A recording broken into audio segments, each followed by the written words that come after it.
Good morning दोस्तों, my name is Shiv and you are watching English Gyan with Shiv. दोस्तों, आज की ये जो वीडियो है आप लोगों के लिए बहुत ही ज़्यादा खास, बहुत ही ज़्यादा स्पेशल होने वाली है, क्योंकि आज की वीडियो को देखने के बाद आप मुझसे एक प्रॉमिस करेंगे कि आप और मैं आपसे एक प्रॉमिस करूँगा। आप मुझसे ये प्रॉमिस करेंगे कि इस वीडियो को आप अंत तक देखेंगे, और मैं आपसे ये प्रॉमिस करता हूँ इस वीडियो को देखने के बाद टेंस को लेकर आपके दिमाग में जो भी कंफ्यूजन होगा वो आज के बाद नहीं रहेगा। आज आप टेंस ऐसे सीख जाएंगे, आप दूसरों को भी शरबत की तरह टेंस को सिखाएंगे।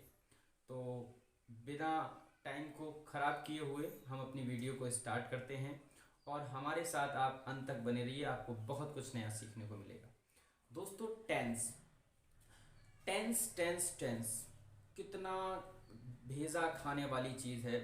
जिस बच्चे के मुंह पे देखो, जिस स्टूडेंट के मुंह पे देखो, टेंस सर, टेंस नहीं आते सर, टेंस नहीं आते।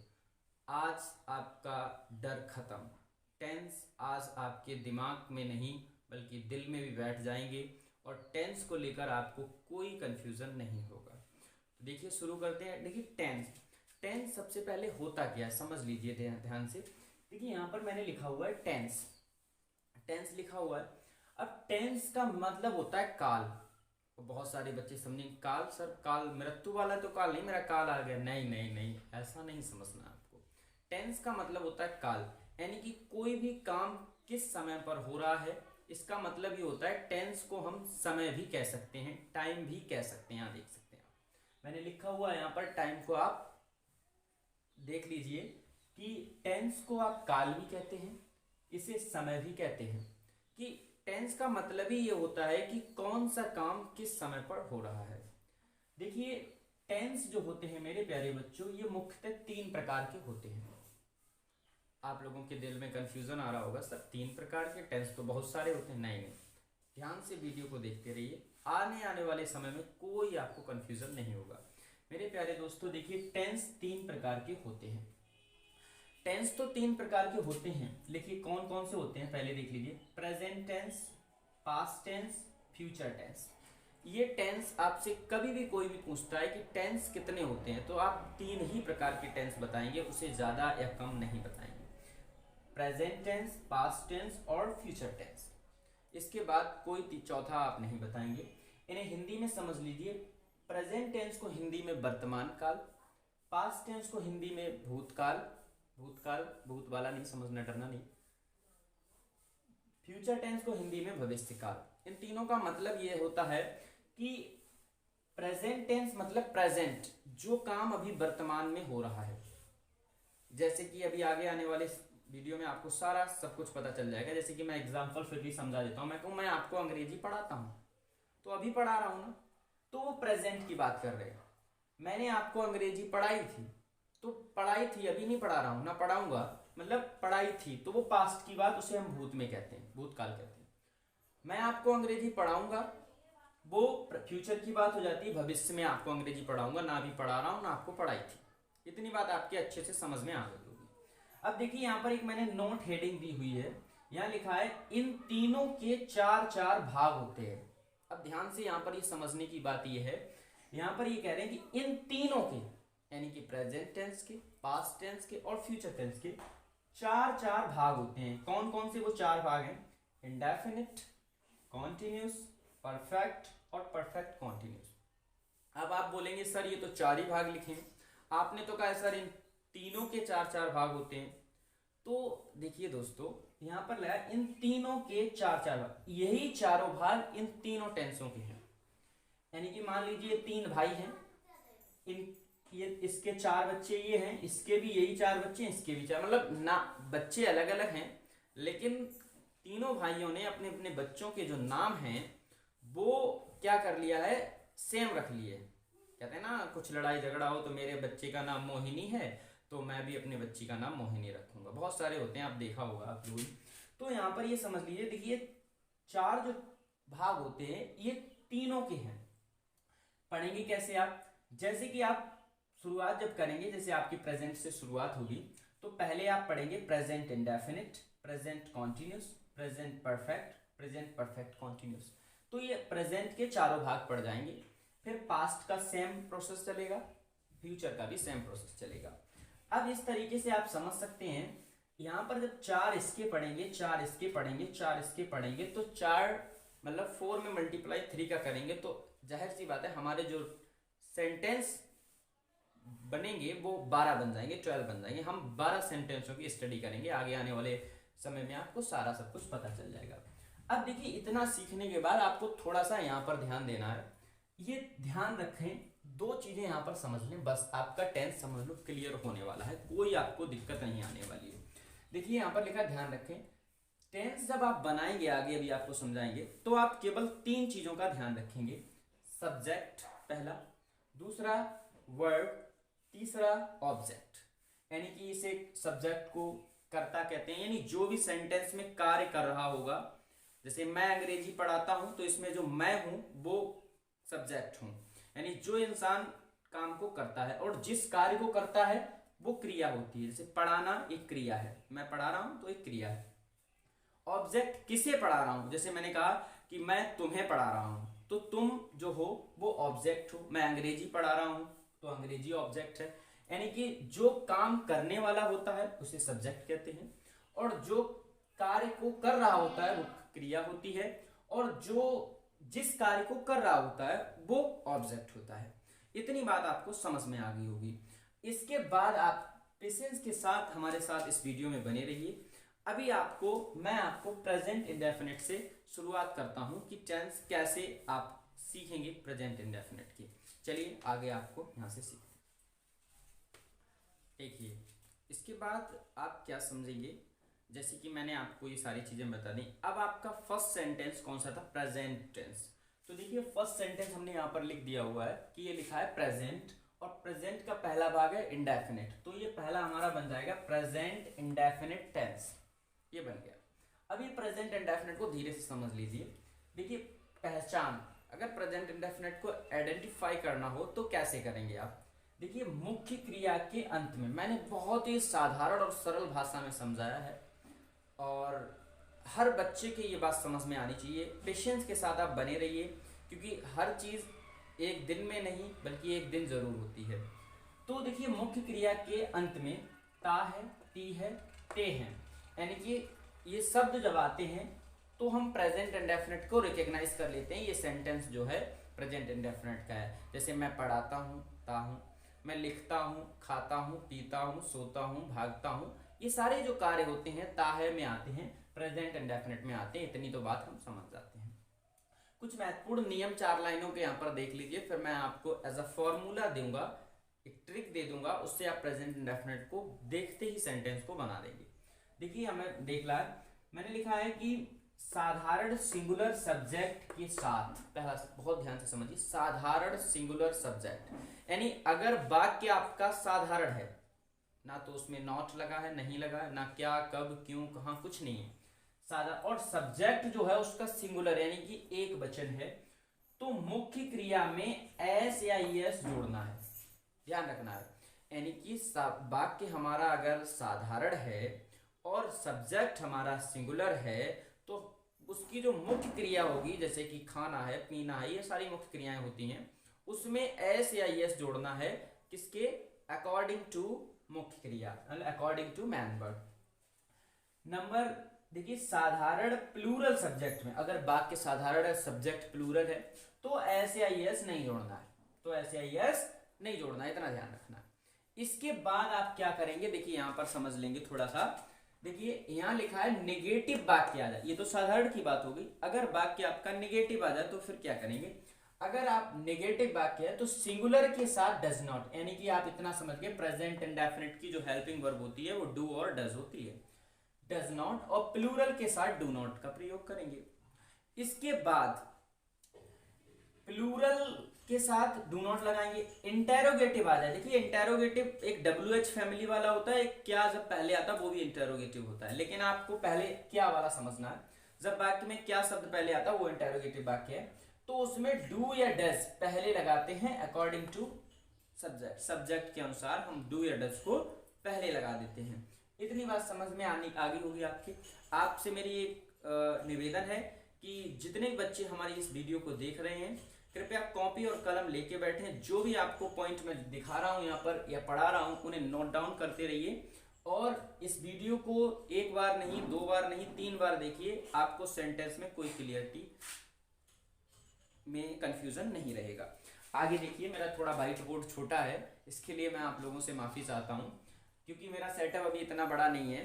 कोशिश करूँगा, आप लोगों का प्यार मेरे साथ रहा तो मैं ज़रूर सेटअप बड़ा करूँगा और आप लोगों की बहुत ही अच्छे से जितना कुछ जानता हूँ उतनी मदद करूँगा।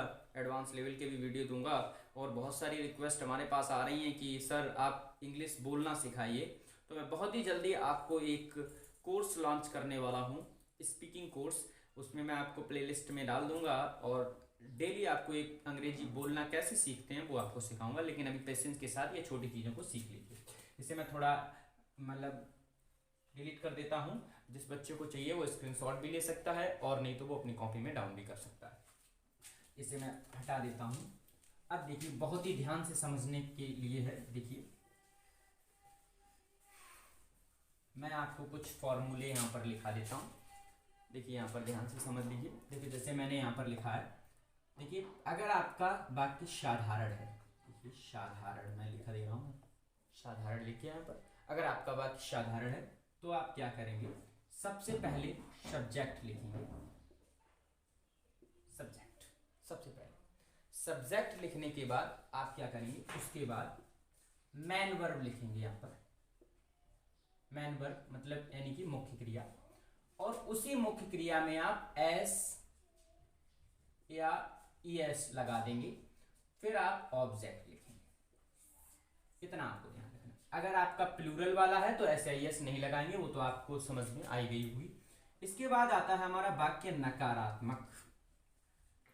नकारात्मक मतलब यानी कि नेगेटिव सेंटेंस। तो सबसे पहले सब्जेक्ट प्लस डू या डज नॉट, डू या डज नॉट, डू या डज नॉट। फिर इसके बाद मैन वर्ब।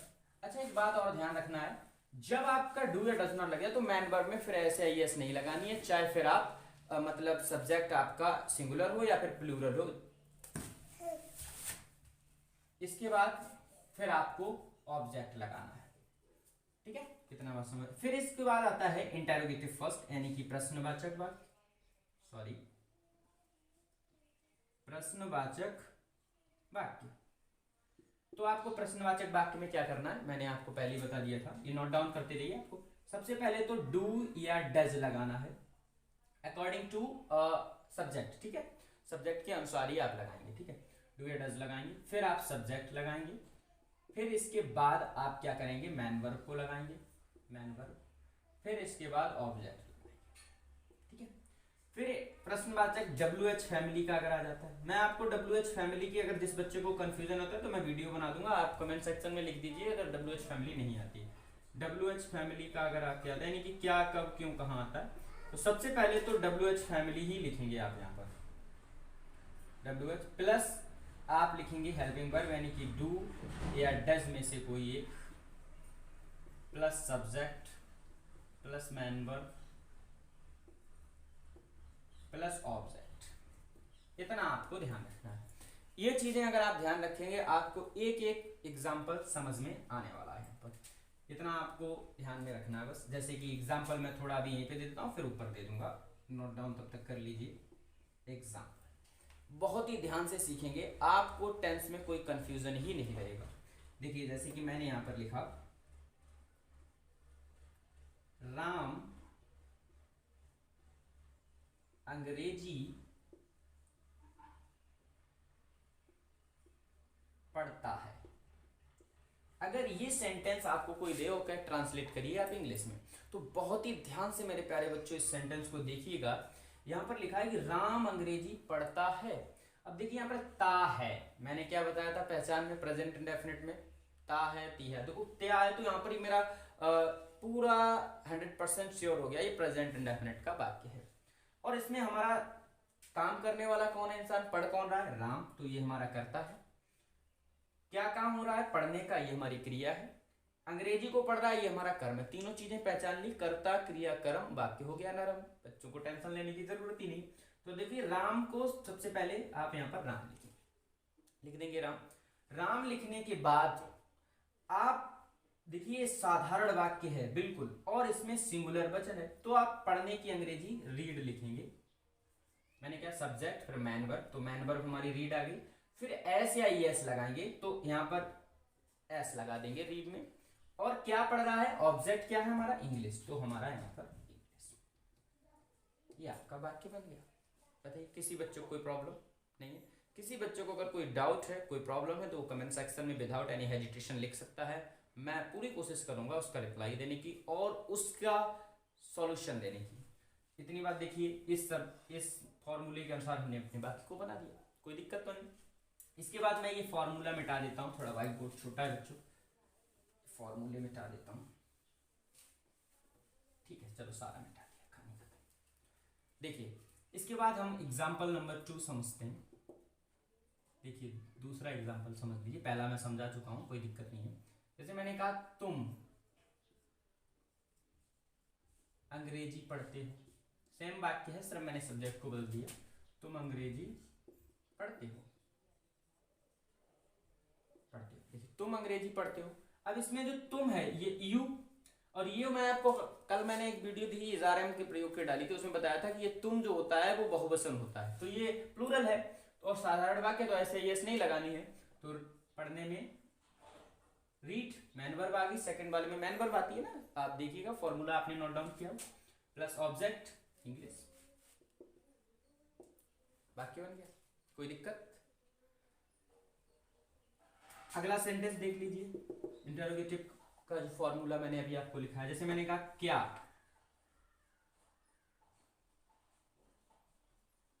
लक्ष्मी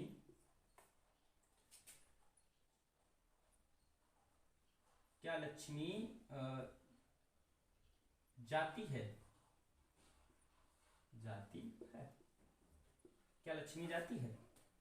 तो देखिए यहां पर क्या आया है, टेंशन देने वाला, बताया था नहीं क्या आया है, इंटरोगेटिव है। तो मैंने कहा अकॉर्डिंग टू सब्जेक्ट सबसे पहले क्या लगाना है, डू या डज लगाना है। तो देखिए लक्ष्मी के अनुसार हमारा जो हेल्पिंग वर्ब आएगी वो डज आएगी, तो सबसे पहले तो आप डज लगाइए यहाँ पर। फिर लक्ष्मी सब्जेक्ट है तो लक्ष्मी लिख लीजिए यहाँ पर। जाने को हम गो कहते हैं, और ये हमारा वाक्य बन चुका है। कहीं जाना और होता है, स्कूल जाना, तो इसके आगे टू लगा के हम वो लिख देते, कोई दिक्कत। चौथा एग्जांपल समझिए, WH फैमिली का समझ लीजिए। मैं कहूँ तो प्रेजेंट इंडेफिनिट आपका क्लियर हो गया इस तरीके से। अगला सेंटेंस आपका आता है प्रेजेंट कॉन्टिन्यूस टेंस, क्योंकि प्रेजेंट ही आपका चल रहा है अभी, और प्रेजेंट का दूसरा भाग आ जाता है आपका कॉन्टिन्यूस। तो देखिए ध्यान से समझ लीजिए, वही आपको देखो श्रेणी देखनी, पहचान मैंने यहाँ पर लिख दी हुई है, टाइम ज़्यादा खराब ना हो आपका, इसलिए देखिए पहचान में रहा है, रही है, रहे हैं, वाक्य में अगर रहा, रही, रहे हैं मिल जाए, समझ लो प्रेजेंट कॉन्टिन्यूस का टेंस है। रूल देख लीजिए, सिंगुलर अगर सब्जेक्ट है तो आप सही क्रिया इज लगाएंगे उसके साथ, प्लूरल है तो आर लगाएंगे, और आई अगर है तो एम लगाएंगे। जैसे प्रेजेंट इंडेफिनिट में मुख्य क्रिया में ऐसे यस लगती थी, इसमें सभी के साथ मुख्य क्रिया में आईएनजी जरूर लगाएंगे। आपकी इंफॉर्मेशन के लिए, for kind information I would like to tell you that continuous any sentence, continuous का कोई भी सेंटेंस हो उसमें आईएनजी फॉर्म अवश्य आती है। इसके बाद आप यहाँ पर ये समझ लीजिएगा, आईएनजी यहाँ पर आ जाएगी। इसके बाद आप यहाँ पर ये समझिएगा सब्जेक्ट, देखिए सिंगुलर के लिए subject plus is are am plus main verb plus उसी में आईएनजी प्लस ऑब्जेक्ट, साधारण वाक्य के लिए हो गया। Subject plus is are am plus not plus main verb plus ING plus object negative वाक्य के लिए हो गया। इज़ारएम सबसे पहले अगर क्या वाक्य में सबसे पहले आता है, main verb ING object. WH family का तो WH फैमिली सबसे पहले, उसके बाद में इज़ारएम, उसके बाद सब्जेक्ट, उसके बाद मैन वर्ब, उसके बाद आईएनजी फॉर्म, इसके बाद ऑब्जेक्ट। इतना आपको समझ लेना है। एग्जाम्पल जब आप समझेंगे कोई दिक्कत नहीं आएगी, आपको सारा कुछ आपके समझ में आने वाला है। देखिए यहाँ पर समझ लीजिएगा एग्जाम्पल में, जैसे मैंने यहाँ पर एग्जाम्पल लिखा है कि तुम क्रिकेट खेल रहे हो, बहुत ध्यान से समझेंगे मेरे प्यारे बच्चों। यहाँ देखिए लिखा है खेल रहे हो, अब ये रहे हो लिखा है तो समझ गए प्रेजेंट कॉन्टिन्यूस का टेंस है।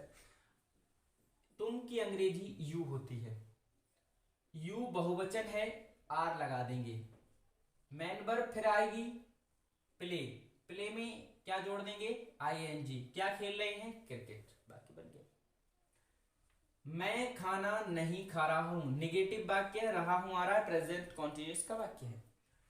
मैं की अंग्रेजी आई, और आई के साथ हेल्पिंग वर्ब एम बताई हुई है आपको यहाँ पर, अब देख लीजिए। तो एम लगा दी, निगेटिव वाले सूत्र में जाएंगे, तुरंत एम के बाद नॉट लगाना है, नॉट लगा दिया।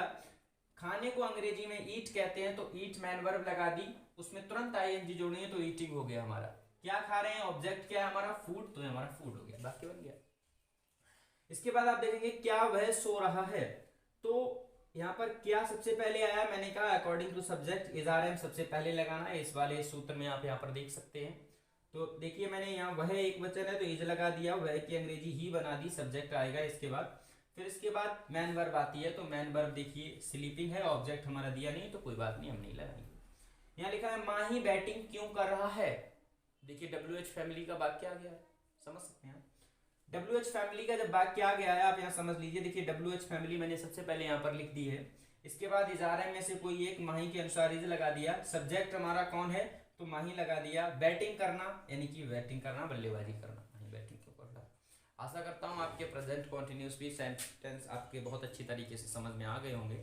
इस पे घर पे प्रैक्टिस करने के लिए आप 2-4 सेंटेंस इसी तरीके से बनाएंगे, जैसे कि मैं जा रहा हूँ, वह कूद रहा है, विराट कोहली मैच खेल रहा है, हम अंग्रेजी पढ़ा रहे हैं, हम अंग्रेजी सीख रहे हैं। ये वाक्यांश आप अभी अपनी नोटबुक में बनाएंगे, प्रैक्टिस करेंगे, वीडियो को बार बार देखेंगे, आपको कोई कंफ्यूजन नहीं होगा। इसके बाद आपका तीसरा जो सेंटेंस आता है, मैं यहीं पर अभी इसे इरेज करके आपको बताने वाला हूँ, ध्यान से हमारी वीडियो में बने रहिए। जैसे मैं इसे हटा देता हूँ, जिस बच्चे को स्क्रीनशॉट लेना है तो वो स्क्रीनशॉट भी ले सकता है, जिस बच्चे को अपनी कॉपी में नोट करना है तो वो नोट भी कर सकता है, कोई प्रॉब्लम आपको नहीं आएगी, वीडियो को बार बार भी देख सकते हैं आप।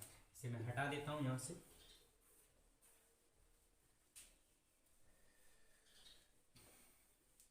मैंने यहाँ पर इसे हटा दिया है।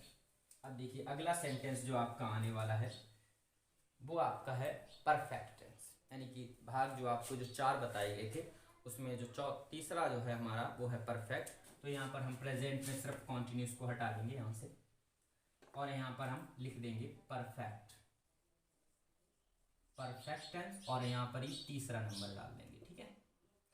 इसकी पहचान देख लेंगे थोड़ा सा, देखिए इसकी पहचान होगी चुका है, चुकी है, चुके हैं। अब देखिए इस वाक्य के नाम से ही आपको पता चल रहा होगा, जैसे कि इसमें लिखा ही दिख रहा है कि परफेक्ट, यानी कोई काम हो चुका है, परफेक्ट हो चुका है। मैं आपको अंग्रेजी पढ़ा चुका हूं, मैं खेल चुका हूं, लिया है, दिया है, खाया है, पिया है, मतलब कोई भी काम हो चुका है पूर्ण रूप से, ये इसकी पहचान होती है। नियम में आप केवल थोड़ा सा याद रखेंगे, अगर आपका सब्जेक्ट सिंगुलर है, कैसा है, तो आप हेल्पिंग वर्ब हैज लगाएंगे। अगर आपका सब्जेक्ट प्लूरल है तो आप हेल्पिंग वर्ब हैव लगाएंगे। और मुख्य क्रिया में जो आपकी वर्ब वो आप थर्ड फॉर्म लगाएंगे।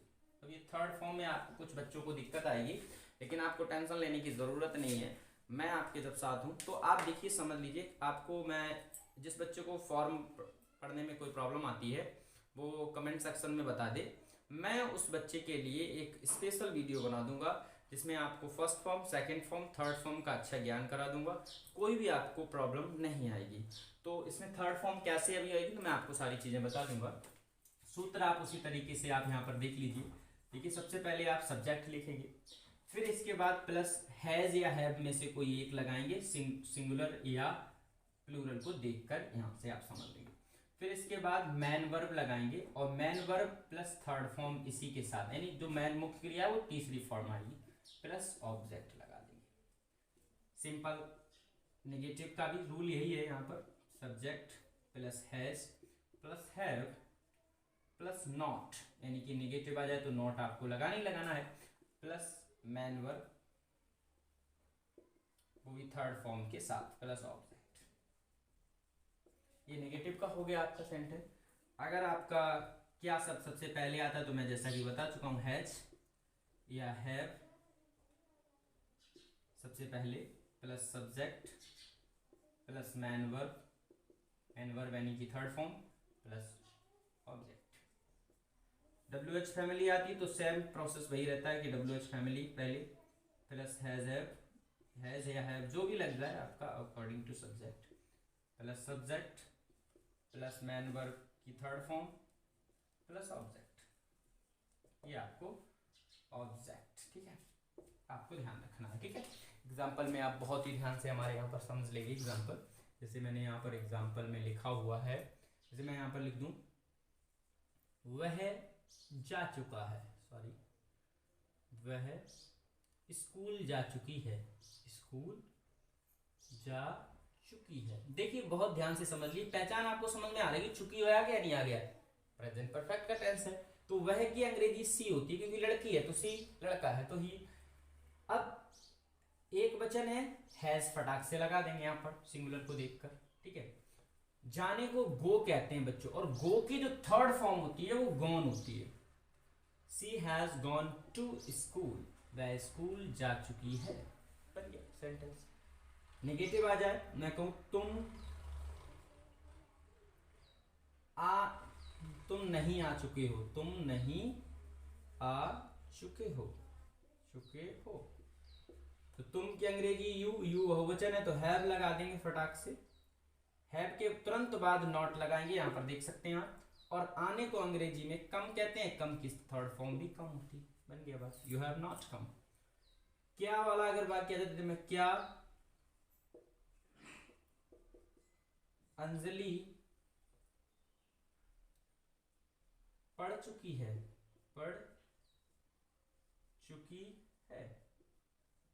देखिए क्या आ गया, अंजलि एक सब्जेक्ट है, सिंगुलर है, तो यहाँ पर सबसे पहले मैंने बताया था हैज या हैव में से कोई एक, ठीक है। अंजलि को अंजलि लिख लेंगे, अंजलि लिख गया यहाँ पर। अब पढ़ने को अंग्रेजी में मैन वर्ब यहाँ पर आती है तो रीड कहते हैं, और रीड की थर्ड फॉर्म भी रीड ही होती है, रीड, ठीक है। WH फैमिली का कोई शब्द आता है, मैं कहूँ हम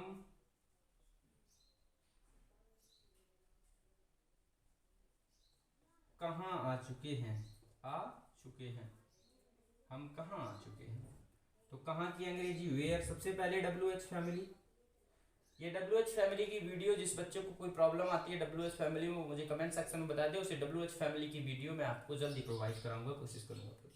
हम के अनुसार हैव, हम की अंग्रेजी वी, और आने की अंग्रेजी कम, वेयर हैव वी कम, हम कहाँ आ चुके हैं। समझ में आया? आशा करता हूँ आपको प्रेजेंट परफेक्ट टेंस भी अच्छे से समझ में आ गया होगा।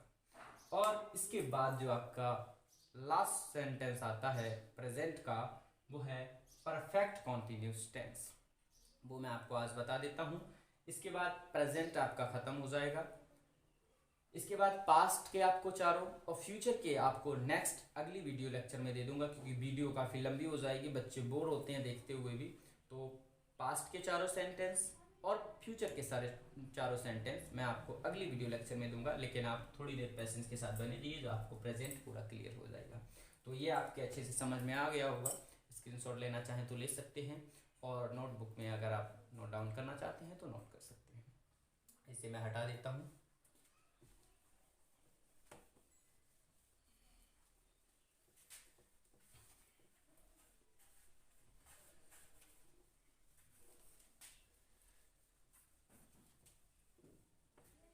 देखिए अब आपका आता है प्रेजेंट परफेक्ट कॉन्टिन्यूस।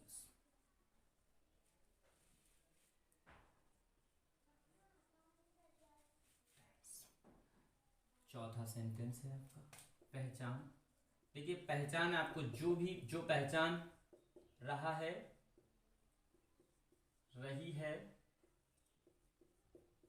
रहे हैं, जो प्रेजेंट कॉन्टिन्यूस की है सेम इसकी पहचान होती है, लेकिन बच्चे बड़े कंफ्यूज होते हैं, कहते हैं सर पहचानेंगे कैसे जब एक ही पहचान है। तो देखिए इसमें आप एक चीज नोट हेडिंग में ध्यान रखेंगे, इन